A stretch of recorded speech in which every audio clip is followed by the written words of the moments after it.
So yes, this is one of my favorite books back in the day.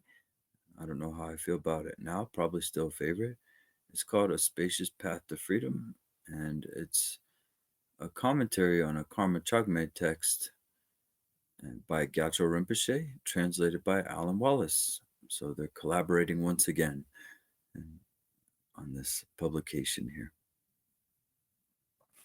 So I enjoy this book because it has so many citations, just like the Dalai Lama and many other Tibetan masters. That's how they teach, and that's how I've been teaching ever since I started sharing meditation. Is I always have citations, so I'm not making up my own stuff.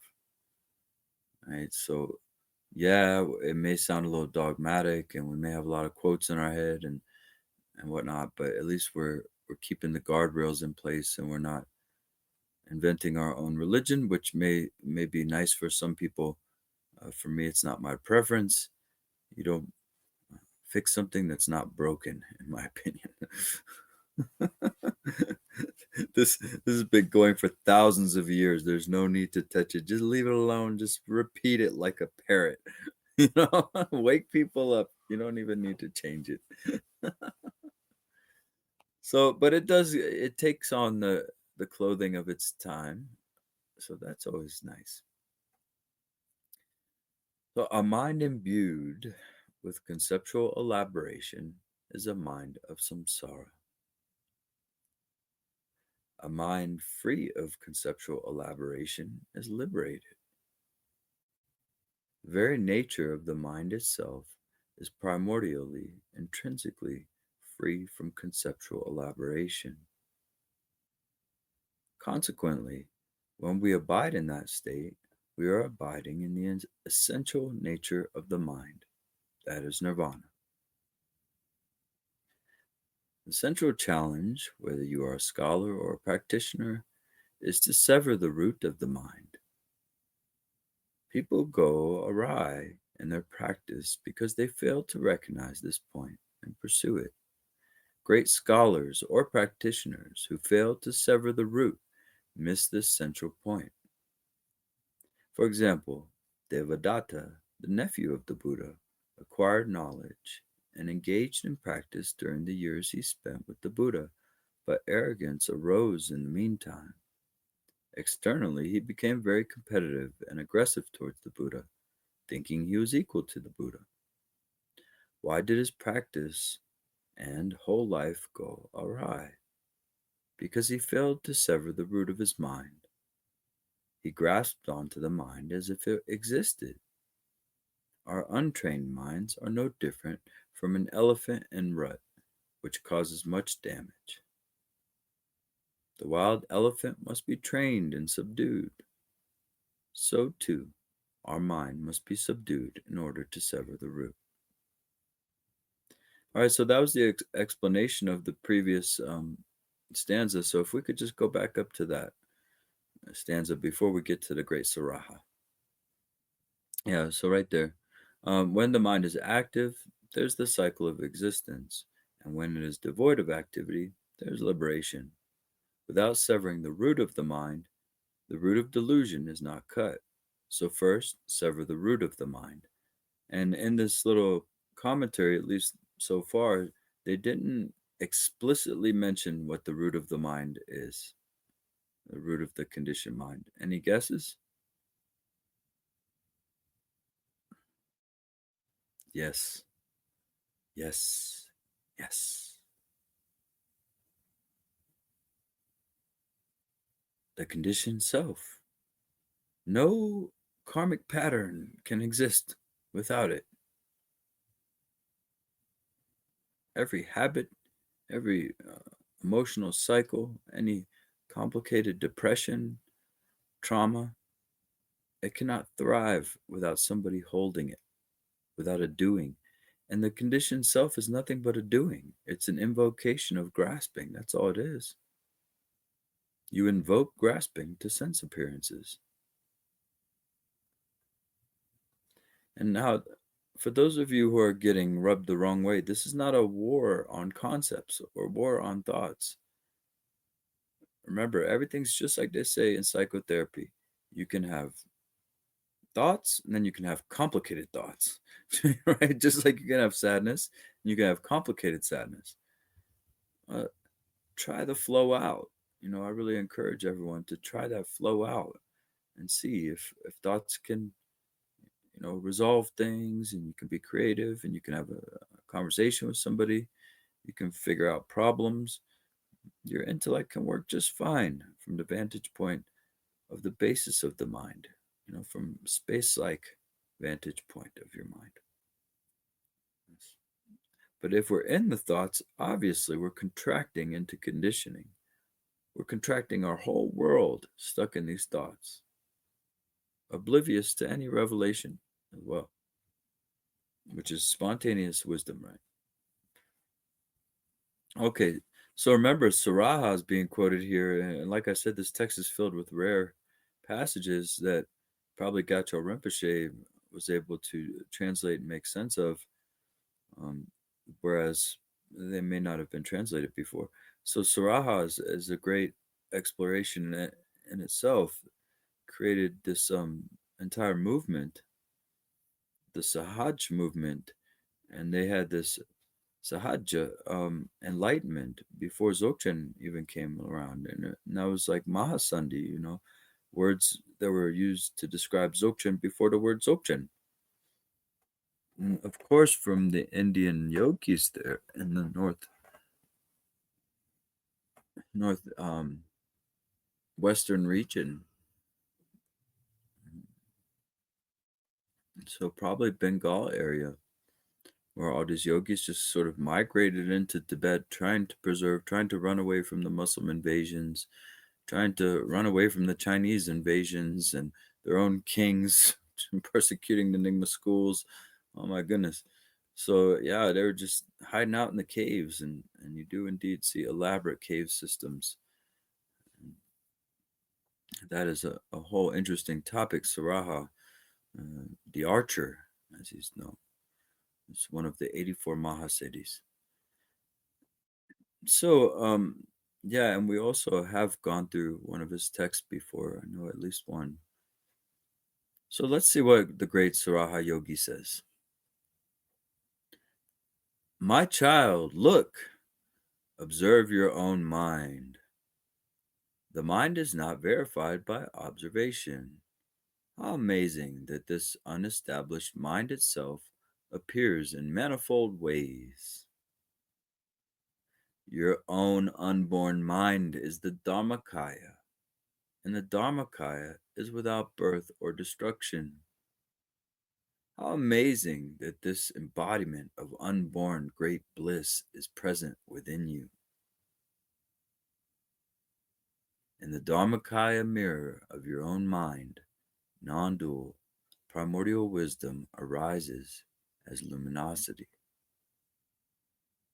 From the moment it arises, it is unestablished, and it is inborn great bliss.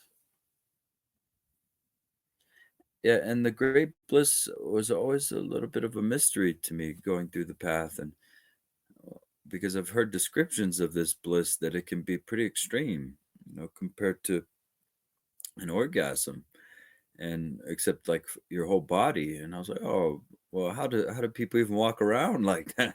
How do you even have a conversation while you're feeling like that? But then I started to see the secret is really compassion, and that bliss can be extremely healing, in my opinion. That um, when your heart opens up and you feel this, just you really want all beings to be free so desperately, and there's a longing, and everything that you're doing, saying, and thinking is almost like for them. Then there's this open-heartedness, this tingly feeling, this that permeates your body, and to me, that's what I would associate with great bliss.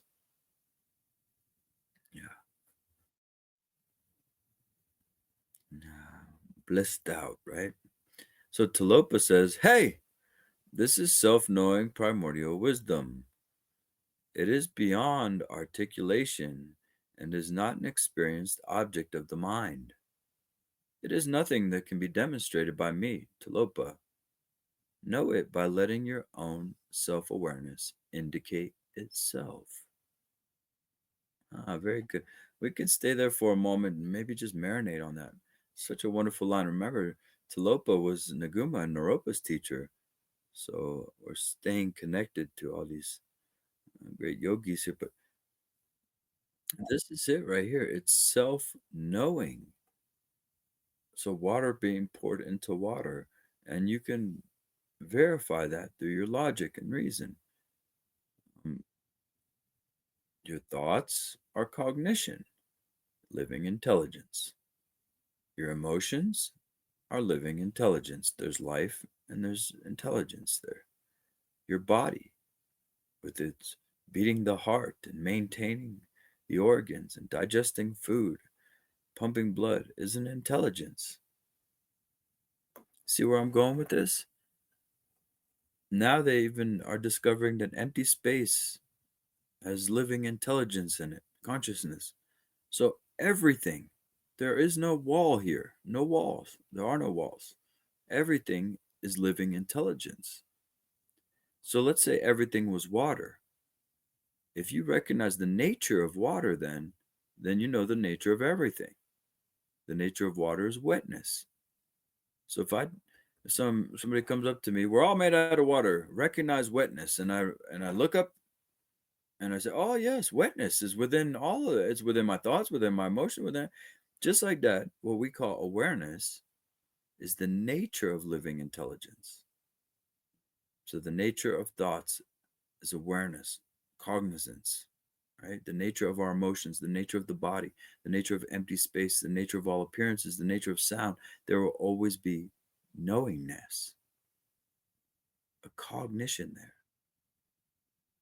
And you can't find it if you look for it because it's everywhere, even within the thing looking for it. The thing looking for it is cognition looking for cognition. You see? Huh? I did not say Siri. I said you see. She said, mm-hmm. I'm listening to your Dharma talk. What? Siri, do Dzogchen meditation. Sorry, I don't understand. Perfect. Great start.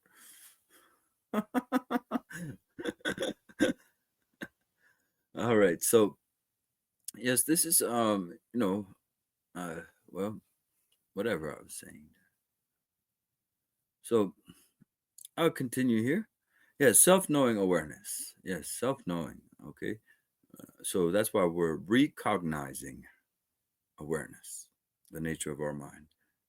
And they say one example is like a vase, the empty vase, the space within the vase when it cracks meets with the space outside of the vase. It's very seamless here, right?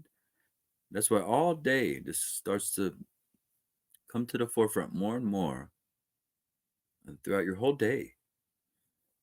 And if you're inclined towards Dharma stuff, then that'll just really boost it, or peel away obscurations even more because you have the blessings of the Sangha and the teachers and all these great teachings.